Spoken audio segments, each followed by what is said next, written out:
সেই কটাৰীখন আৰু এচাইডাল দুয়োটাই মিলাই এই বস্তুটো এনেকৈ তেতিয়া গাইছিলে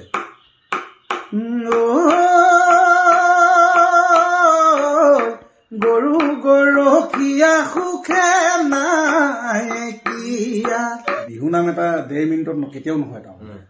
বিহু শেষ নহয় যেতিয়ালৈকে মৰমৰ ঢুলীয়া ঢোলত চাপৰ মাৰা মোৰে নাম এখাৰী নহয় দীঘলীয়া ইমান এটা সামৰি থলো বুলি নোকোৱালৈকে বিহু শেষ নহয় চলিয়ে যাব ওলায় আচলতে বিহু নজমে বিহু পকে বিহু পকে নমস্কাৰ বন্ধুসকল কালি যেটো আমি হাবি নাম দিছিলো বনৰীয়া নাম আপোনালোকে আকোৱালি লৈছে আকোৱালি লোৱাৰ কাৰণে ধন্যবাদ জনাইছো আপোনালোক সকলোকে আজি গৰখীয়া নাম শুনাব খুজিছো আপোনালোকে ভাল পালে লাইক কমেন্ট শেয়াৰ কৰিব আৰু যদি কিবা নাম শুনিব খোজে আপোনালোকে জনাব আমি এই মুহূৰ্তত ৰাজীফুদিয়াৰ পৰা গৰখীয়া নামনো কেতিয়া গাইছিলে আৰু কেনেদৰে গাইছিলে গৰখীয়া নামতো গৰু চাবলৈহে যায় তাতো ঢোল চুৰটো লৈ নাযায় চাগে কেনেবাকৈ হয়তো বাহিৰটো লৈ যাব পাৰে কিন্তু ঢোলটো চাগে নিনিয়ে গতিকে সেই মুহূৰ্তত কেনেকৈনো গাইছিলে এইখিনি অকণমান যদি ৰাইজৰ কাৰণে কৈ দিয়ে নিশ্চয় আচলতে হেৰি মই মানে শুনা কথাহে আৰু এইবিলাক গতিকে তাহানিতে সেই গৰু চৰাওঁতে আমাৰ ককাসকলে আমাক কৈছিলে গৰু চৰাওঁতে যিবিলাক গীত গায় গৰখীয়া ল'ৰাটোৱে আচলতে সেইবিলাকেই গৰখীয়া নাম কথাবিলাকতো প্ৰায় একেই থাকে খালি সুৰটোহে গতিকে আমি সুৰবিলাক ধৰি ৰাখিব লাগে আৰু মই সেইটোকে চেষ্টা কৰিছোঁ আৰু গৰখীয়া নাম ক'লে আচলতে লগত যিহেতু বাদ্যযন্ত্ৰ নাথাকে তেওঁৰ লগত এচাৰিডাল থাকে গৰু খেদাবলৈ নিয়া যিডাল এচাৰি লগত এখন কটাৰী থাকে সেই কটাৰীখন আৰু এচাৰিডাল দুয়োটাই মিলাই এই বস্তুটো এনেকৈ তেতিয়া গাইছিলে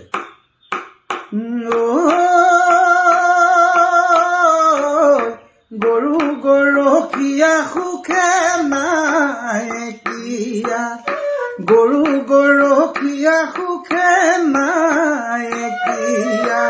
ঐ নেখাও পেটে ভৰাই ভাত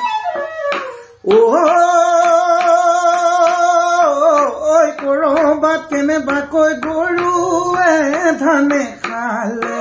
কৰবাত কেনেবাকৈ গৰুৱে ধানে খালে শুনো গেলা টেঙা মা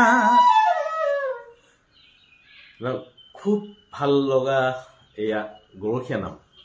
আপোনালোকে কেনেকুৱা পালে আপোনালোকে জনাব কিন্তু মোৰ এই গীতবিলাকত কিবা এটা মাদকতা বিচাৰি পাওঁ এই মানে পুৰণা যিবিলাক গৰখীয়া নাম হওক বা বনৰীয়া নাম হওক এইবিলাক প্ৰায় এতিয়াতো লুপ্ত হৈ গৈছে আমাৰ এই মৰাণ জনগোষ্ঠীসকলৰ মাজত কিন্তু অকণমান দেখিবলৈ পোৱা যায় দেই এই সুৰটো পোৱা যায় তেওঁলোকৰ মাজত অকণমান কিবা এটা বিচাৰি পোৱা যায় গতিকে তাৰমানে মই কেলৈ কৈছোঁ এবাৰ মই এই কাকপথাৰতে বনৰীয়া নাম গাই আছিলোঁ কিবা অনুষ্ঠান এটাত তেতিয়া মানে এজন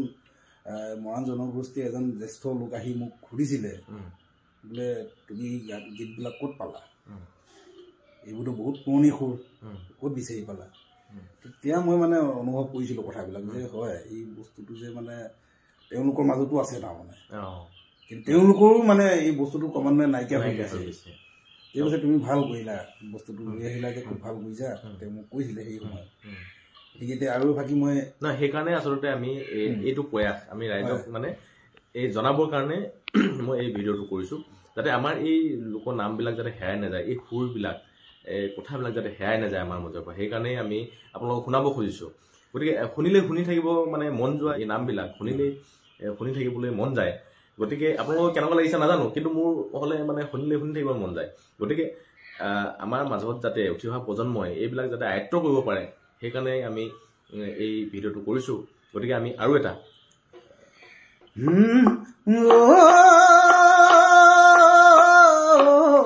চাৰি আঙুল কপালত বিধিয়ে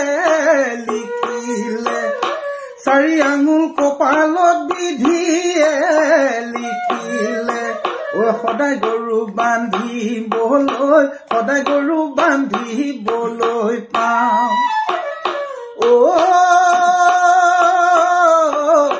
এদিন গৰু নেবান্ধিলে ঘৰত গালি পাৰে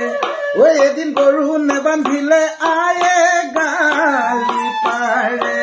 ঐ কান্দি ভাত খাবলৈ পাওঁ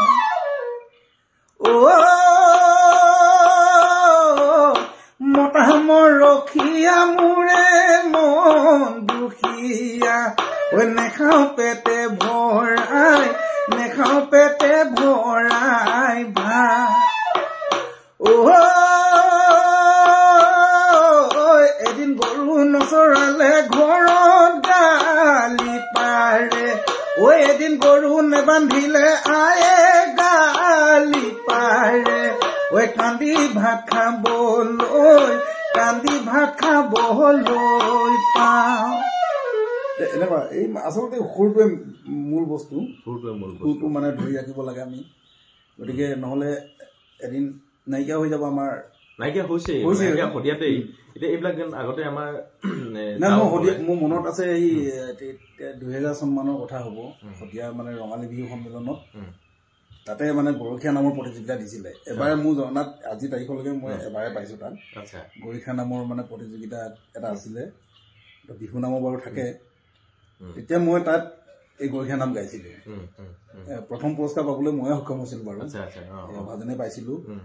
গতিকে তাৰ পাছৰ পৰা আৰু মানে সেই ধাৰাটো নাইকিয়া হৈ গ'ল এতিয়াও মানে অনুৰোধ কৰোঁ আমাৰ বিশেষকৈ আমাৰ সদিয়াবাসীৰ লগতে অসমৰ ৰাইজকো অনুৰোধ কৰোঁ যে ই বিহু মঞ্চবিলাকত অকল বিহুৱতী বিহুৱা নচুৱাই থাকিলেইতো নহ'ব গতিকে এইবিলাক গীতৰো যাতে মানে এটি প্ৰতিযোগিতা দিব লাগে ধৰক বনৰীয়া নাম আৰু গৰখীয়া নামৰ জোৰা নামৰ বিহু নামো প্ৰায় আজিকালি নিদিয়া হৈছে আমি বেছিকৈ মানে বিহুৱতী গুৰুত্ব দিছোঁ বেছিকৈ আমি বিহুৱা গুৰুত্ব দিছোঁ আৰু মানে হুঁচৰি বেছি গুৰুত্ব দিছোঁ হুঁচৰি ঠিকে আছে কিন্তু হুঁচৰিটো মানে হুঁচৰি হৈ থকা নাই নহয় আজিকালি আচলতে এতিয়া ক'লেতো বিতৰ্ক হ'ব হুঁচৰিটো আচলতে নাচনি নাথাকে গতিকে অকল মানে আমাৰ পুৰুষসকলে হুঁচৰি মাৰে দৰকাৰ হ'লে পুৰুষেই নাচনি হৈ লয় মেখেলা চাদৰ পিন্ধি আজিকালিতো নাচনি নচুৱাই দিছে আমাৰ সদিয়া ফালে বাৰু এতিয়াও সেই পৰম্পৰাটো ধৰি ৰাখিছে হুঁচৰি যিটো মানে ধৰক অকল পুৰুষে মৰা যিটো হুঁচৰি কিন্তু এতিয়া লাহে লাহে আমাৰ সদিয়াটো নাইকিয়া হৈছে সেই বস্তুটো নাইকিয়া হৈছে বিহু নামবিলাক নাইকিয়া হৈছে আগতে কি হৈছিলে এটা বিহু নামে গোটেই ৰাতিটো গাই থাকিব পাৰে পদ লগাই আজিকালি কি হ'ল মানে সেই কেছেটৰ যুগটো যেতিয়া আহি গ'ল কেছেটত মানে এটা নিৰ্দিষ্ট এটা সময়ৰ ভিতৰত সীমাবদ্ধ কৰি এটা গীত বনোৱাবলগীয়া হয় ধৰক 5 মিনিট খুব বেছি মানে 6 মিনিট কৰিব পাৰি আৰু এটা বিহু 6 মিনিটত আৰু তাৰে 3 মিনিট আকৌ মানে সংগীত থাকে নহয় আৰু সেই 3 মিনিটৰ আকৌ আধা আকৌ কোৰাছ আছে থাকিলে 1.5 মিনিট এটা গান হয় কিন্তু প্ৰকৃতাৰ্থত বিহু নাম এটা 1.5 মিনিটত কেতিয়াও নহয় তাৰমানে সেইটো মই নিজেই মানে শুনিছো কেতিয়াবা গাঁৱৰ ফালে যাওঁ সদিয়াত গ'লে এটা গানেই অন্তত আধা ঘণ্টা 1 ঘণ্টা গাই দিয়ে শেষ নহয় তাৰমানে বিহু শেষ নহয় যেতিয়ালৈকে মৰমৰ ঢুলীয়া ঢোলত চাপৰ মাৰা মোৰে নাম এখাৰী নহয় দীঘলীয়া ইমানতে সামৰি থলো বুলি নোকোৱালৈকে বিহু শেষ নহয় চলিয়ে থাকে সেইটোৱে স্বতঃস্ফূৰ্ত নহয় স্বতঃস্ফূৰ্ত আছিলে বিহুৰ নাম ঢোলে মানে কোৱাই থাকিব চাপ মাৰি থাকিব বিহুটো শেষ নহয় গান নহয় কথা শেষ নহয় তাৰমানে কিন্তু ভাগৰ লাগিছেগে তাৰমানে সামৰি দিয়ে তাৰমানে কিন্তু নামটো শেষ নহয় গতিকে সেই বস্তুটো আমাৰ মই বেলেগৰ কথা নকওঁৱেই এইফালে মানে ধৰক বেলেগ জেগাৰ কথা বাদেই দিলো মোৰ নিজৰ জন্মস্থান মই সদিয়াৰ কথাই ক'ব বিচাৰিছো সদিয়াৰ আগত যিটো মানে বিহুৰ যিটো মানে হেৰি আছিলে পুৰণা যিটো আজিকালি নাইকিয়া হৈ গ'ল ডেকা জীয়ৰী আগতে বিহু মাৰে পুৰণা বিহু নামবিলাক গায় মানে স্বতঃস্ফূৰ্তভাৱে একদম বিহু নামবিলাক ওলাই ধুনীয়াকৈ নাচে ধুনীয়াকৈ গায় এনেকে নাচিব লাগিব এনেকে বজাব লাগিব বুলি কথা নাই যেনেকে নাচক যেনেকে বজাওক আনন্দ ফূৰ্তি কিন্তু আজিকালি কি হ'ল নীতি নিয়ম হ'ল আজিকালি এই মানে মোৰ এই দাদা এজনৰ ঘৰত আমাৰ সদিয়াৰ পৰা বিহু এখোলা আহিলে এদিন এই আজিৰ পৰা 2 বছৰ মান হ'ব কথা আৰু মোৰ সদিয়া বিহু এযোৰা আহিছে চাবলৈ যাওঁ চাবলৈ আহিলো চাব গ'লো গৈ দেখিছো তেওঁলোকে মানে গোটেইবিলাক মানে কি হ'ল কেঁচাতৰ বিহুবিলাক একদম পৰ্বতৰ ঢেকীয়াৰ পৰা ধৰ আছিনায়াং এইবিলাক চিনায়ন গাইছে, দিখৌনো এৰিব নোৱাৰো, ঠিকে আছে, এইবিলাক জনপ্ৰিয় বিহুগীত। মই তেওঁলোকক কৈছো এইবিলাকো গোৱা, কবলৈ একো নাই, কিন্তু তোমালোকে অন্ততঃ গাঁৱলৈ গৈ জ্যেষ্ঠসকলৰ পৰা অন্ততঃ 2-3টামান যদি বিহুনাম শিকি আহিলাহেঁতেন, বিহুনাম জাতটো লগোৱাৰ ভিতৰত পদবিলাক কেনেকে লগায় সেই কথাবিলাক যদি শিকি আহিলাহেঁতেন, তোমালোকৰ বিহুখন আৰু পকিলেহেঁতেন। আজিকালি কি হয়, জমাব লাগে বিহু জমাব লাগে, আচলতে বিহু নজমে, বিহু পকে। আজিকালি মানে কি হ'ল, জমাব লাগিব দেই, আমি আজিকালি সেই মঞ্চত গান গালো জমাব লাগিব দেই, জমাও কোনে, কমিডিয়ানহে জমাব আকৌ, আমি কমিডিয়ান নহয়। আমি বিহু কৰিবলৈ গৈছো, বিহু পকাব লাগিব। গতিকে সেই বস্তুখিনি যেতিয়ালৈকে আমাৰ মানে মনত নাথাকিব, গতিকে সেই সকলোৱে মানে জমাব লাগিব বুলিয়ে ক'ব। মই সেই ল'ৰাখিনিক কৈছো, তোমালোকে নেক্সট বাৰ যদি তোমালোকে এনেকৈ ক'ৰবাত যদি বিহু মাৰিবলৈ যোৱা, অন্ততঃ বিহুনাম শিকি আহিবা। তোমালোকে নাজানা সেইটো বেলেগ কথা, শিকি আহিব পাৰা নহয় জ্যেষ্ঠজনৰ লগত। আমাৰ প্ৰত্যেক গাঁৱতে প্ৰচলিত যিবিলাক তাহানি দিনৰ পৰা যিবিলাক মানে চলি আহিছে, সেই তেওঁলোকৰ স্বকীয় বৈশিষ্ট্যৰে বিহু খোলা এযোৰ আহি যদি আমি শদিয়া বিহু হিচাপে যদি আমি আৰম্ভ কৰোঁ, তেতিয়া কিন্তু আমাৰ ঐতিহ্যবিলাক কিন্তু থাকি যাব। আমাৰ এজনে শদিয়াৰ টংকেশ্বৰ বুঢ়াগোহাঁই, মোৰে সখী বাৰু, তেওঁ কিন্তু এটা ভাল পদক্ষেপ লৈছে, কিন্তু তেওঁক যেনেধৰণে মানে শদিয়াৰ ৰাইজক সহযোগ আগবঢ়াব লাগিছিলে তেনেকৈ আগবঢ়োৱা নাই। কিন্তু সি ভাল পদক্ষেপ এটা লৈ থৈছে যে পুৰণি বিহু নামবিলাক কিবা কৰি মানে সংৰক্ষণ কৰিব লাগে। বহুত চেষ্টা চলাইছে দেই, বহুত চেষ্টা চলাই আছে। গতিকে মই আমাৰ সুৰেন্দ্ৰ শদিয়াৰ এই পেজৰ জৰিয়তে বিশেষকৈ শদিয়াবাসী ৰাইজলৈ মোৰ এটি মানে অনুৰোধ আছে, টংকেশ্বৰ বুঢ়াগোহাঁই যিটো মানে পদক্ষেপ লৈছে, বহুত মানে তেওঁ চেষ্টা কৰিছে, শদিয়া ৰাইজে সহযোগ আগবঢ়াওক। সমান্তৰালভাৱে অসমৰ বিভিন্ন প্ৰান্তত ৰাইজেও আপোনালোকৰ ভিতৰত গাঁওবিলাকত সোমাই থকা সেই মানে পুৰণি তাহানি দিনৰ বিহুনামবিলাক উলিয়াই অনা চেষ্টা কৰক, সংৰক্ষণৰ ব্যৱস্থা কৰক। খুব ভাল। আমাৰ অসমীয়াত এটা কথা আছে দেই, নতুনক লোৱা আদৰি পুৰণিক নাযাবাপাহৰি। গতিকে সেই বস্তুটো মানে হ'ব লাগিব, নতুনক লোৱা আদৰি পুৰণিক নাযাবাপাহৰি। যি কি নহওক বন্ধুসকল, আমি আজি এই গৰখীয়া নাম ইমানতে সামৰণি মাৰিছোঁ। ইয়াৰ পিছত আমি জোৰা নাম শুনাবলৈ চেষ্টা কৰিম আপোনালোকক, তাৰপিছতে বিহু নাম শুনাম। আজিলৈ আহিছোঁ, ধন্যবাদ, পুনৰ লগ পাম। আচলতে মানুহজনে তেখেতৰ গীতেৰে গোটেই অসমীয়াক সজাগ কৰিবলৈ চেষ্টা কৰিছিল। অসমৰ কিছুমান জ্বলন্ত সমস্যা, জাতিৰ সংকটৰ সময়ত তেখেতেনো কি কৰিব, গান গোৱা মানুহ গীতৰ মাধ্যমেৰে সকলোকে